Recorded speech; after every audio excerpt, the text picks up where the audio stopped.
Unfortunately the target he was aiming at moved the very same moment he cast the spell, causing it to miss and strike the far wall and leave a black scorch mark. Nick tried again and again for the rest of the day, even skipping dinner, as he stubbornly attacked with the spell. As he grew more familiar with it, the power and accuracy of the spell increased drastically. Nick left the room of requirement late at night and evaded Filch and his cat Mrs. Norris via a series of shortcuts to the common room. His entrance was noticed by Harry, but the boy didn't confront Nick about his whereabouts. The next morning Nick woke up and yawned tiredly as he get ready for class. He ate a large breakfast in order to cover for the lack of dinner the night before and prepared for the morning's DADA class. Nick was bored during the class since he already knew all the stuff that Choir Elmort was teaching, and it showed. The fact that they had history of magic right afterwards wasn't much better, and Nick had trouble not dozing off the entire time. Lunch better for Nick as he mostly recovered by that time and ate heartily. The final 2 class period in the day belonged to Transfiguration class and was easily the most mentally challenging part of Nick's schedule. C. McGonagall's request to have Nick removed from General Transfiguration class and taught privately had been denied, so the crafty old witch had to get creative. While the rest of his classmates were working on their actual class lesson, Nick had to perform rapid transfiguration on multiple objects while McGonagall constantly sabotaged his work. This wasn't technically beyond what the other students were doing, but was still very good training for Nick to transfigure in an instant without issue. It helped that they both clearly enjoyed the process as they challenged each other to a good degree. After the class was over, Nick was finally confronted by Tracy and the rest of his friends about where he was yesterday. "I got a bit carried away while practicing a spell is all," Nick said with a shrug. "What in Morgana's name could possibly keep you of all people so focused?" Ron asked incredulously. The rest nodded in agreement, as they were all aware that Nick was leagues ahead of literally everyone else in their year in terms of casting. "It's a spell on the level of the blasting curse in terms of power, so you'll forgive me if it might take me a bit longer than normal to fully master," Nick said sarcastically. "I don't know what the blasting curse is, but that sounds rather dangerous," Harry said, concerned. Nick shook his head. "So long as I don't go trying the spell out on myself, I'll be just fine," he said reassuringly. "You wouldn't happen to be willing to share said spell, right?" Tracy asked while giving him her best puppy dog eyes. "Nope," Nick with a grin as she looked horrified that it didn't work. "One of these days I'll get you to spill those juicy secrets of yours," she vowed, indignant at her loss. "The only thing you'll get from me is what I no longer have a need for," Nick said with a wide smirk. "I really hate you sometimes," Tracy complained. Nick cackled madly. "Good. Let the hate flow through you," he said, imitating a certain character. No one got the reference, but they laughed anyways before splitting up since Harry had Quidditch practice today. Nick didn't go back to the room of requirement to train his lightning spell since he still had other ritual ingredients to obtain before his hunt. The castle had a large population of predatory owls in it, so Nick saved him the effort of having to track down a bat and a bird to take the eyes from. In fact, all he needed to do was politely ask for the things from the owls in the aviary, and the owls went straight to it. He barely needed to wait 5 minutes before the dead body of a quail and a bat were deposited in front of him. Nick thanked the owls for their help while carefully storing the 2 sets of eyes in special preservative potion. The eyes of a beetle were even easier to acquire, as Nick merely needed to flip a few large stones before he found a nice-sized beetle under one of them. With this he now had the items he needed to conduct the ritual of Night Eye and gain night vision, which was very useful in a dark place like the Forbidden Forest. Chapter 97, Secret Ritual. Nick didn't rush off to go do the ritual immediately due to the fact that the ritual itself calls for it to be done in a specific environment. The exact steps for the ritual was to first find a place without any light and then draw the circle with a single line from east to west through the center. The eyes of the beetle go on the west end of that line while the eyes of the bat go on the east. The caster then stands in the center of the circle between both points, removes all light from the area and makes sure it is after 8:00p.m but before 2:00a.m. With the rest of this done, the incantation is spoken, and if done correctly the sets of eyes will transform into smoke and flow into the wizard's eyes, giving permanent night vision. Nick obviously had some time before 8 at night, so he instead went to his workshop and continued reading the ritual books he had taken from the library. It was truly a wide and profound subject, as many of the rituals never showed up again in any of the other books, even if the end result of some of them were the same. Within the time until dinner, Nick finished one book and was halfway through another, with him only finding one extra ritual to add to his list of planned ones. This ritual was known as the Ritual of Nature, and what it did was give a large jump in magical power but had harsh requirements to perform. First, the caster must be under the age of 13, second was that the boost received must include vital parts from at least 3 magical creatures and less than 7. The exact parts and creatures were irrelevant to the ritual, but more powerful creatures' parts gave better results. Third was that the ritual must be performed during Beltane, or the annual event where magic floods the planet, for exactly 3 hours. Specifically the hours of 11 p.m. to 1 a.m. on May 1st, and this ritual can only be used a single time in one's life. It was also specifically stated that this ritual has no effect at all on future magical growth, so it's all benefits and very little cost beyond money and time. Nick would likely have plenty of money after this time, so collecting 6 powerful creatures' parts in the next 7 months is no problem.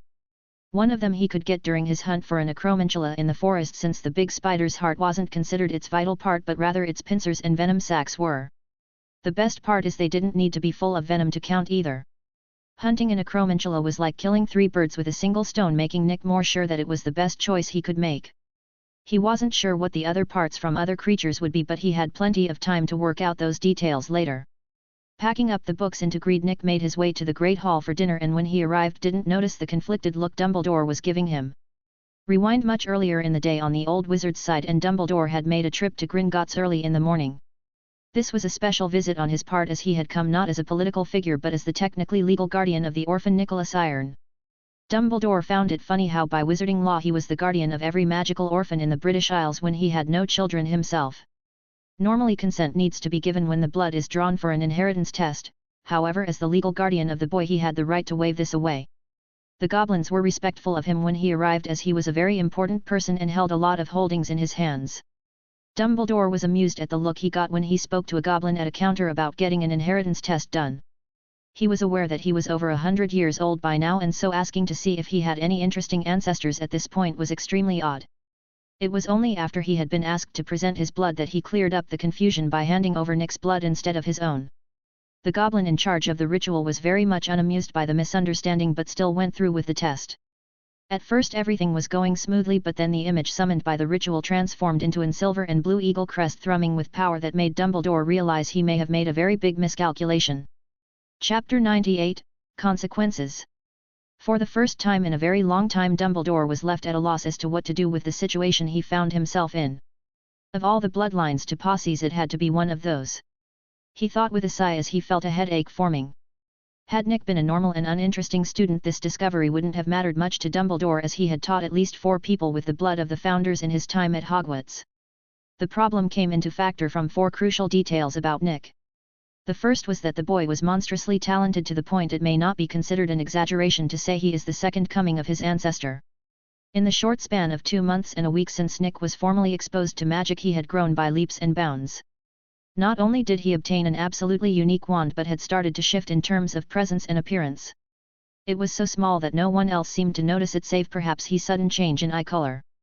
Dumbledore was willing to admit he had also almost missed it had the boy not approached the professor's long table recently. The second problem was because the boy had created a method to forge and enchant rings without any teaching or understanding about the significance about what he had done. Such a clear and concise level of potential in that art was concerning, to say the least. It was one of the reasons Dumbledore was thankful that his old student Tom had thoroughly alienated the boy from him. The two of them actually joining forces would probably result in a terrible outcome for the world. Nick was odd from a personality aspect as well to Dumbledore, as he was warm, cold, friendly, dismissive, proud, and secretive all at the same time. It was no wonder the sorting took so long. The boy is perfect for every house, the old man thought with a chuckle. Dumbledore had noticed Nick slowly distancing himself from his friends, but considering that he also preferred to spend his time working or studying, Dumbledore didn't consider it odd. The fear the boy showed towards him was rather extreme, however, which was what had prompted Dumbledore to this action, since he assumed that fear may vanish if he acquired some political backing. This brought up the third problem for this turn of events: the boy is bound to figure out what happened here. Nick had proven himself far too clever not to piece together the pieces of the puzzle and realize that he had his blood taken and used without his consent by Dumbledore. This was very bad, because if nothing else he had shown himself to be vengeful, and so Dumbledore had alienated the boy entirely with this action. It was ironic how both he and Tom wanted to bring the boy to their side but had only pushed him away from both. Tomorrow morning when the owls come to deliver mail, Nick was definitely going to receive a package from the Gringotts goblins. Dumbledore can already foresee the scene as the boy has a look of confusion before his eyes snap angrily towards himself as he figures it out. It would come as no surprise at all to Dumbledore if Nick were to thoroughly denounce him in front of the entire school and was prepared to apologize. The worst case, however, was if the boy were to bottle up his anger and act as if nothing happened. The old man knew that in that particular case he may need to keep an eye out for vengeful acts against him from the shadows. The fourth and final problem was rather minor but also extremely important as well.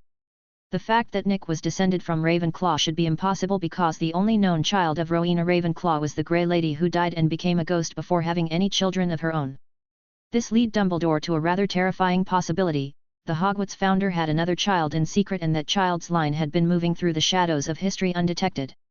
This meant that by publicly exposing Nick in this way he had suddenly brought what may be a line of hidden wizards to the public forefront. The amount of attention this will bring to Nick is undoubtedly going to raise the boy's anger to a terrifying level. Sure, Nick may benefit greatly from the sudden lordship, but Dumbledore was aware of the boy's aversion to the idea of relying on his heritage to succeed. None of this even considered how the Grey Lady herself may react to this news, which is a subject Dumbledore was dreading to think about. Chapter 99, The Letter. Back to the present. Dumbledore was dreading breakfast tomorrow but refused to try and avoid this event of his own making. The headmaster of Hogwarts may be accused of many things, but cowardice is not one of them. He created this situation and was willing to deal with the consequences of his actions. Nick, however, was unaware of the massive problem coming his way as he ate his dinner peacefully. After dinner was over he left the Great Hall and took a shortcut to the 7th floor in order to use the room of requirements for his upcoming ritual. Nick asked for a completely clean and unlit room and the roar delivered without any problem at all. Wasting no time at all, he began by determining the cardinal directions before drawing the ritual circle as per the book's instructions while having the room lit up with a lumos charm. Nick placed the ingredients in their designated places before standing in the center of the circle and extinguishing the lumos charm, covering him in darkness. Non obstruit me obscurum sicut ego principio tibi. He spoke the ritual's activation phrase and immediately felt the magic in his body react. It traveled out from his feet and through the line in the center of the circle before lingering on the 2 ingredients for a moment before filling the rest of the circle and then pulsing. As soon as this pulse happened, the sets of eyes burst into smoke that then flowed along the line before creeping up Nick's body and the flooding into his eyes, causing him to cry out in pain as the magic worked to modify his eyes. Blood dripped from Nick's eyes for 5 minutes before the pain stopped and he could finally open his eyes again. Nick was surprised at how clearly he could see despite the absence of light, as it was like everything was slightly shadier than if it was a sunny day. Nick also felt the blood on his face and looked down at the floor before sighing and cleaning it off before banishing it. He also removed the ritual circle and left the roar to head to bed. A couple secret passages later and he reached the portrait of the fat lady, who merely smiled and shook her head at him. Marmalade. He spoke the password and the portrait swung open to allow him through without a word. It was practically tradition at this point for a Gryffindor to break the school's rules in regards to the curfews, so the fat lady was totally used to it by now. The ritual hadn't taken Nick very long to complete, merely an hour. This meant he still got to bed at a fairly decent hour, which was good because that ritual had mentally exhausted him. He didn't meet the elf in his dreams on this night and woke up at dawn as per usual. Nick was in a good mood after waking up as his plans were coming together nicely and he went to breakfast with a wide grin. Breakfast started out fairly normal as everyone sat down and the food appeared thanks to the house elves, and the meal began simply. Then shortly afterwards the owls started to fly down and deliver the mail. This was when Nick and those familiar with him were surprised as a large tawny owl landed in front of him with a small box with a letter tied to it. Nick paid the bird and gave it some bacon as a treat before sending it away with a confused look. "What ya got there, mate?" Ron asked curiously, and Harry also seemed curious. "I'm not sure, I don't have any family nor did I order anything, so I am confused why I got mail," Nick said honestly. "Try the letter, maybe it will help," Harry suggested helpfully, and Nick nodded in agreement and removed the letter from the twine of the package and looked it over. It was a simple white envelope seal with a golden wax signet seal in the shape of a capital G stylized to look like a goblin's head. Nick didn't recognize the mark and so showed it to Ron, who knew what it was immediately. "That's the Gringotts mark, this must be important," he said seriously, and Nick wasted no time breaking the seal with a knife and removing the single sheet of paper out of the envelope. The letter read as such. "Dear Mr. Iron, we at Gringotts are writing to inform you as to the results of the inheritance test performed under the request of one Albus Percival Woolforth Dumbledore. The details of the test are in the parcel attached to this letter. We sincerely look forward to future business with you and wish you a profitable day. Sincerely, Warwick Davis." Chapter 100, Wrath and Reveal. The very air in the Great Hall suddenly seemed to become stagnant and the Gryffindor table groaned and cracked as an invisible pressure fell upon it. Nick's lips were pulled back in a vicious snarl of pure unadulterated rage as the hand hold his pewter cup crushed it without any regards to the shards of metal that stabbed his hand. Sparks of electricity and fire popped off from Nick's holstered wand as it vented the rampaging magical energy he was releasing. Everyone within 20 feet of him suddenly paled and shivered in fear as the feeling of a dragon waking up in a foul mood came over them. No one noticed it immediately, but the enchanted ceiling of the Great Hall started to shift from a normal partially cloudy day to dark and brooding. Nick reached for his wand with a positively murderous expression and a spell rang out in the silent hall as Snape reacted instantly stupefied. The spell struck Nick and he passed out under its effects, and the whole Great Hall sucked in a breath as if they had all forgotten to do so. It would seem I underestimated how severe his reaction would be, Dumbledore thought with a concerned look. Ron reached across the table and grabbed the letter that had been dropped by Nick while everyone watched and waited to understand what had just happened.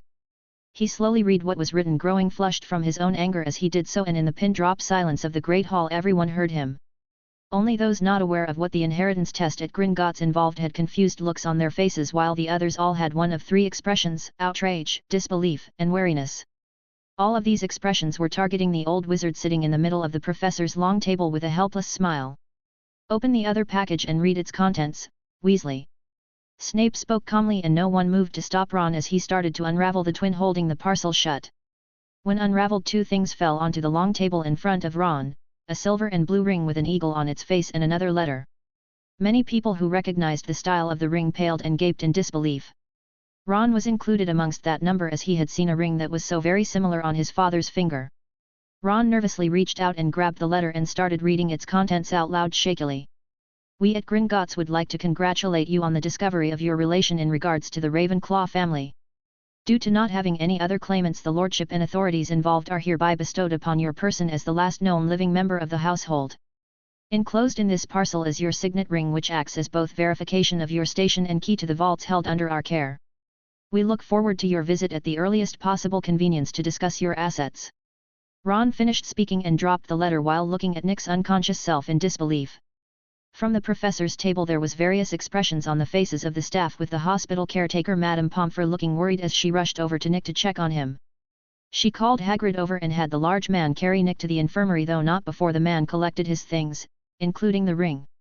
Once they left the Great Hall, the students burst into chatter about this massive piece of news that had shown up out of nowhere. Meanwhile, McGonagall and Flitwick both had stony expressions as they looked at Dumbledore, who throughout this entire event hadn't spoken a word. He never got the chance really, as Nick had clearly been about to full-on attack him in anger when Severus stopped him. The broody potions teacher may not be a very expressive man, but the headmaster could see the disappointment in the man's eyes. Nick was excused from today's classes and breakfast ended without any other disruptions, but the damage had already been done. No one could get the events of breakfast out of their heads, as even those who weren't aware of the big deal it was were informed by their housemates. A certain ghost in the castle, however, was euphoric at the news and rushed towards the infirmary anxiously. Snape was an exceptional combatant and noticed the look and body language that the boy had after reading that letter. The magical chaos only further solidified in the man's mind that his fully powered knockout spell was for the best, but after learning the truth of the matter, he regretted stopping the boy from attacking Dumbledore.